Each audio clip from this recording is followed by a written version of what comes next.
Here's some poems that are for the new year, baby. They've just kind of been read out of a pad. We're writing shit, as in I can't spell or anything, and they're scribbles. So let's just see how it goes. It's random descent after all, isn't it? Let's make the fucker up. This is called A Poem to Tell the Times By. If we were to measure the passing of time by our old poetry instead of by our old photographs, we'd know in the present just how we'd felt in the past, and we would be just as embarrassed by the odd words written down within our old prose, just as we are now of our out-of-date clothes. Right, strange cargo. No longer being very handsome and having a very small Johnson. It being an inch smaller, there would hardly be one to own at all. Still, early in the morning, while shaving in my bathroom mirror, often I hear a bedroom call. "Come back in here, little man. I ain't finished with you yet at all," says she. Says I. Sometimes talent comes with strange cargo. Solitude. Fighting through city streets against the mass human traffic parade.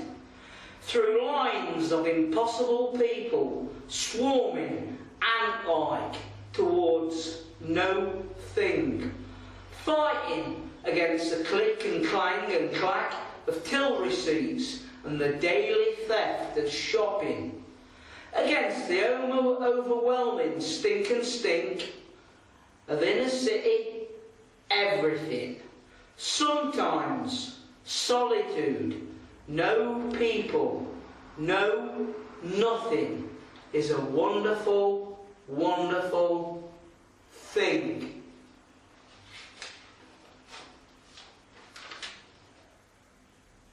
Conception.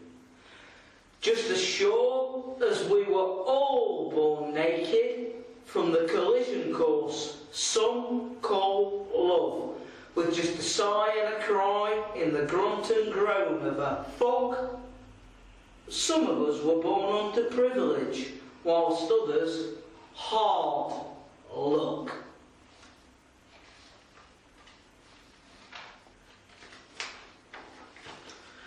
This is a poem to a sleeping lover.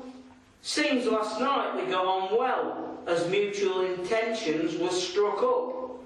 This morning we lay entwined together in mutual nakedness, as last night we both thought, let's fuck. Although this morning, whilst you're sleeping, I wonder if tomorrow, when you awake alone at your home, will you wish me there? Vagrant. Squatting in some doorways, half the man he used to be, now more a disease. Stagnant, writhing, enervated, frustration, like the cold in the bones when the wind blows bitter. Hardly a person any longer, more the antithesis. As if all the fleas on the body of society had been personified, now squats this entity. Yet his heart beats just like any others every day. Sometimes I ask myself, how can anyone exist in such hell? Other times I wonder what he must think, and on whose shoulder lies, if any, the burden of his blame. Nothing. When all is said and when all is done, there's nothing to do. And there's nothing to say anymore. And all that's left is nothing. Which I suppose is something, after all. Falling apart, totally ad-libbed. Byron in a bordello, high on passion and drunk on lust. Bukowski in a bed-sitting room, bleeding drunken poems from a hardened, cynical heart. Myself and my ego, alone in a little room, battling with the poem whilst quietly falling apart. Hall turns radical feminist. The man who'd fucked the whore the night before awoke alone to find a lipstick message on his shaving mirror. In lipstick red it said, "I wish you'd learn to keep your ego out of women's cunts." Overnight she'd become a real woman.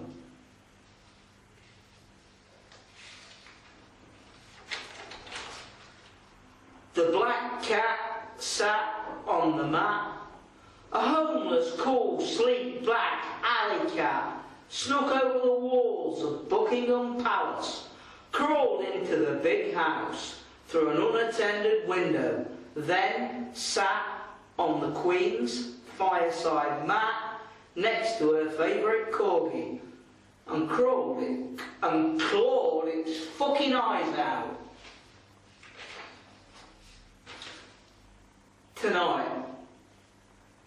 Tonight, yeah. Come around and see me and stay with me tonight. Let's close the door tightly shut and let's lock the world right out. Let's forget all the pain, let's forget all the sadness within our lives, within this world. Let's snuggle up close, let's hold each other tight. Let's leave this cruel world behind tonight. On smoking. Auntie Irene was always saying that smokers were silly people. She said they were like dogs who chased their own tails.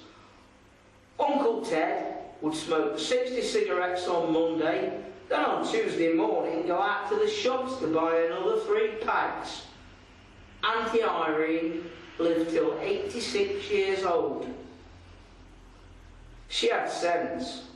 Uncle Ted died aged 67 of cancer. We are all animals. Some men live on a diet of lentils and beans, etc., and they beat their wives and maltreat their children. Some women live on a diet containing meat, and they keep cats as pets and donate to animal charities.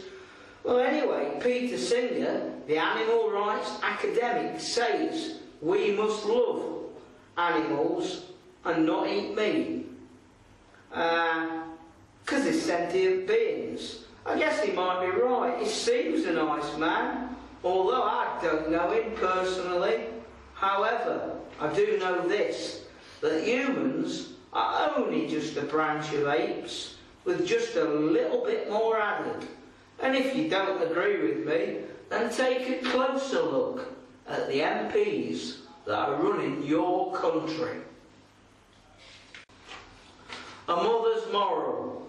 A woman with her crippled child, its legs all twisted, one like history and one like truth, walked on pushchair proud, the streets amass with passers-by, in cherishing her commitment, her stake within this world.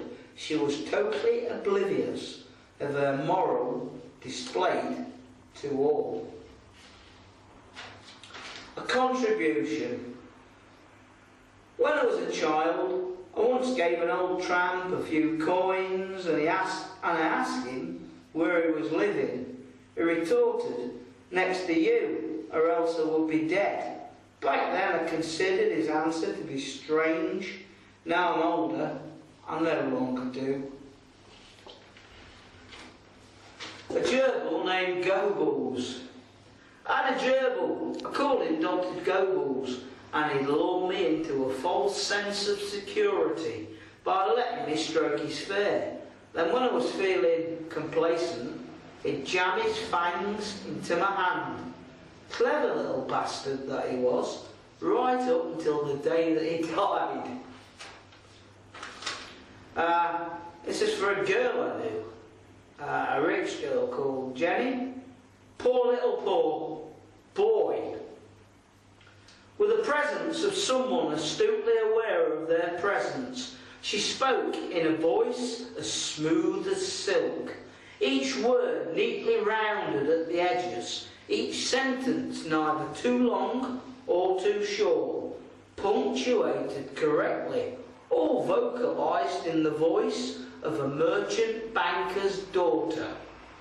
Thinking back now, she loved my brash, worldly, rough brogue. So I guess she was waiting for me to offer her to take her out and buy her a pint, followed by a pie and a bag of chips. She was all mine for the taking, only I was fucking skint. The little ones, there's for the little people, the little things, the little bits.